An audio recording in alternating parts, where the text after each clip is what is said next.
మధ్యతరగతి కుటుంబాల సంక్షేమం కోసం నిత్యావసర వస్తువులను సబ్సిడీ ధరలతో అందించాలనేది ప్రభుత్వ లక్ష్యమని అన్నారు మంత్రి బీసీ జనార్దన్ రెడ్డి.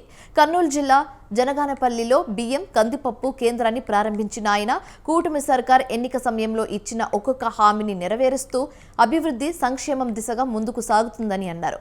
ఈ సందర్భంగా గత జగన్ పాలనపై విమర్శలు గుప్పించారు.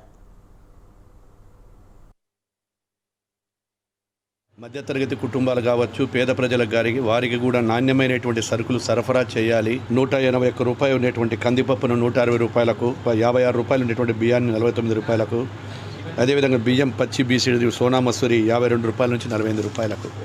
ఈ సరుకులన్నీ కూడా ఇవ్వడానికి ముఖ్యంగా గత ప్రభుత్వంలో ఫెయిల్యూర్స్ అని చూసిన తర్వాత ఈరోజు మా యొక్క ఏదైతే రెవెన్యూ సిబ్బంది కానీ వీళ్ళందరూ కూడా పౌర సరఫరాల సంబంధించినటువంటి శాఖల ద్వారా కూడా వీళ్ళందరికీ పేద ప్రజలకు ఇవ్వడం జరుగుతుంది.